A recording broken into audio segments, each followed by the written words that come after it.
অনেক মুসলমান আছেন জিন জাদুতে বিশ্বাস করেন না, এতে তাদের ইমানের কোনো ক্ষতি হবে কিনা? ভাইরা আমার, খুবই দরকারি একটা প্রশ্ন। অনেক মুসলমান আছেন, 5 ওয়াক্ত নামাজ পড়েন, কিন্তু তিনি প্রকাশ্যে বলেন যে আমি এসব জিন জাদুতে বিশ্বাস করি না। এই যে জিন বা জাদুর অস্তিত্ব আছে, এটা যদি কেউ বিশ্বাস না করে তাহলে সে মুসলমানই থাকবে না, ইমান থেকে খারিজ হয়ে যাবে। খুব ভয়ঙ্কর একটা ব্যাপার। এখানে দুইটা বিষয় আছে। একটা হলো যে জিন জাদুর অস্তিত্বকেই অস্বীকার করা, এটা একটা জিনিস। আরেকটা জিনিস হলো জিন জাদুর অস্তিত্বকে অস্বীকার করেন না, তিনি পার্টিকুলার কোন কেসকে অস্বীকার করেন। ধরুন একজন লোক অসুস্থ হয়েছে, তিনি বলতেছেন এটা জিনের রোগী না, এটা জাদুগ্রস্ত না, এটা ফিজিক্যাল অসুস্থ না, যেটা মেডিকেল ট্রিটমেন্টের মাধ্যমে সুস্থ হতে পারে। এরকম বিশ্বাস করলে সেটা ইমানের জন্য ক্ষতিকর হবে না। কারণ জিন এবং জাদুতে আক্রান্ত হওয়ার বিষয়টা, এটা ডায়াগনোসিসের প্রক্রিয়াটা প্রচলিত মেডিকেল ট্রিটমেন্টের মতো না, যে দিনের আলোর মতো আমি বলে দিতে পারবো হ্যাঁ এটা জিনে এফেক্টেড এবং 100% বরং জোরালো সম্ভাবনা তৈরি হবে।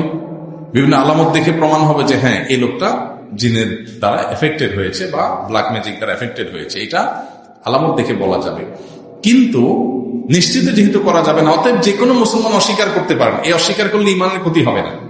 পার্টিকুলার কেস, নির্দিষ্ট কোনো ইস্যুতে বললো যে এই লোক জিনের রোগী আমি বিশ্বাস করি না, আমার মনে হয় না জিনের রোগী, আমার মনে হয় না এটা ব্ল্যাক ম্যাজিক কেউ করেছে, এটুকু ঠিক আছে। কিন্তু যদি সে মনে করে না পৃথিবীতে ব্ল্যাক ম্যাজিক বলতে কিচ্ছু নেই, পুরো জিনিসটা কুসংস্কার, জিনের এফেক্টেড হওয়া বলতে কিচ্ছু নাই, এটা আমি বিশ্বাস করি না, তাহলে তার ইমান থাকবে না। কারণ কোরআনে কারীমে আল্লাহ রাব্বুল আলামিন পরিষ্কারভাবে মানুষকে জিন দ্বারা এফেক্টেড হয় জিন মানুষের উপরে প্রভাব বিস্তার করে, এটা পরিষ্কারভাবে কোরআনে কারীমে আল্লাহ তাআলা আলোচনা করেছেন। এবং সেহের সম্পর্কে আল্লাহ তাআলা বলেছেন যে বাবেল শহরে আল্লাহ তাআলা 2জন ফেরেশতাকে পাঠিয়েছেন সেহের বা জাদুর বাস্তবতা দেখাবার জন্য, পরিষ্কারভাবে কোরআনে বলা আছে।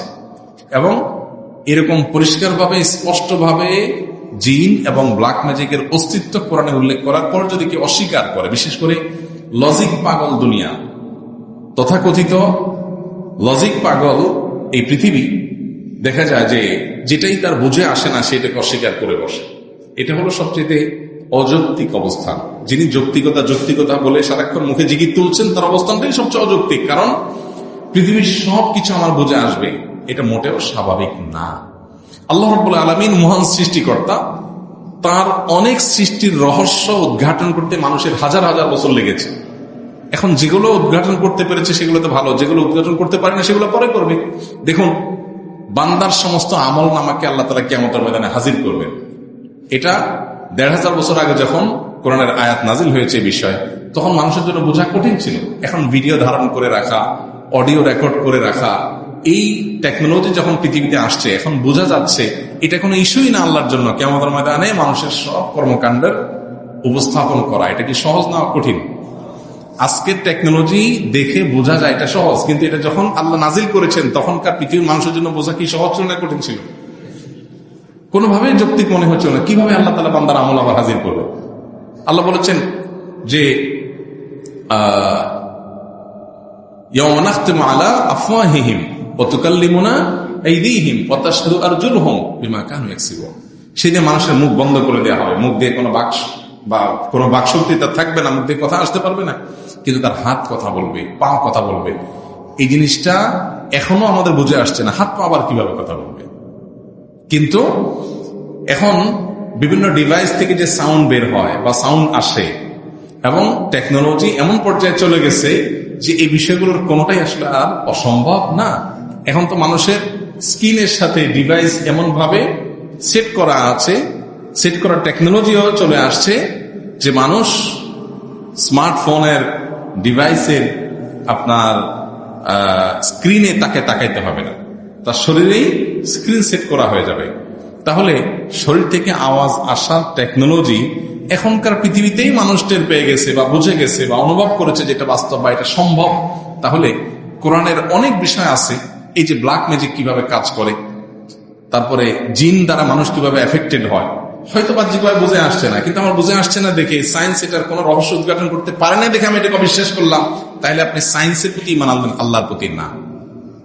তাহলে ইমান থেকে খারিজ হয়ে যাবেন নিজের অজান্তে। অনেক ভাইরা আছেন নামাজ কালাম পড়েন এবং বলেন উনি নিজেকে মনে করেন অনেক স্মার্ট, উনি অনেক সচেতন, উনি অনেক আধুনিক, উনি অনেক বিজ্ঞান মনস্ক, উনি কুসংস্কার থেকে দূরে। ঠিক আছে, কুসংস্কার থেকে অবশ্যই দূরে থাকতে হবে, ইসলাম আমাদেরকে কুসংস্কার ধারে কাছেও যেতে বলে না। কিন্তু যেটা কোরআন এবং হাদিস বলেছে সেটা পৃথিবীর সবচেয়ে বড় সত্য। এর চেয়ে বড় সত্য পৃথিবীতে আর হতে পারে না। কিয়ামত যত নিকটবর্তী হবে এই সত্যের উপরে প্রলেপ পড়ে যাবে, ধোঁয়াশার মধ্যে পড়ে যাবে। এটাকে ফিতনা বলা হয়। এই সত্যটা সত্য, এটা উদ্ঘাটন করতে কষ্ট হবে। এই জন্য এই ফিতনা থেকে বাঁচার উপায় হলো আমান্না সাল্লাম না, কোরআন হাদিসে এসছে আমি বিশ্বাস করেছি, বাস, আর কোনো কথা নেই। তাহলে জিন এবং ব্ল্যাক ম্যাজিকের অস্তিত্বকে যদি কেউ টোটালি অস্বীকার করে তাহলে সে নিজেকে মুসলমান দাবি করা কঠিন। এবং কেন অস্বীকার করেছে ব্যাখ্যা করতে হবে। সে যদি বলে যে কোরআন আয়াতের প্রতি আমার বিশ্বাস আছে, এটা নিয়ে আমার ভিন্ন কোনো ব্যাখ্যা আছে, তাহলে সে হয়তো গোমরাহ হতে পারে। কিন্তু সে বলে যে না, কোরআনের এই বিষয়গুলোকে আমি বিশ্বাসই করি না, তাহলে সে মুসলমান থাকবে না। খুবই ভয়াবহ একটা বিষয়। অনেকেই আছেন পৃথিবীতে এই ফিতনা এগুলোতে পতিত হয়ে ঈমান হারা হয়ে যাবে। ওই যে নবী সাল্লাল্লাহু আলাইহি ওয়াসাল্লাম বলেছেন পৃথিবীতে আখিরি জামানাতে কি আসবে, ফিতনা আসবে। রাতের অন্ধকারের টুকরো যেরকম ছেয়ে যায়, গোটা পৃথিবীকে ফিতনা এরকম ছেয়ে যাবে। এটা একটা ফিতনা বলতে পারেন, যে সবকিছু মানে মানুষ লজিক দিয়ে বোঝার চেষ্টা করে, যেটা তার লজিকে বা যুক্তিতে ধরে না ওটা সে অস্বীকার করে বসে। এটা একটা ফিতনা। অতএব এই ফিতনায় হাজার হাজার লাখ মানুষ হয়তো বেঈমান হবে।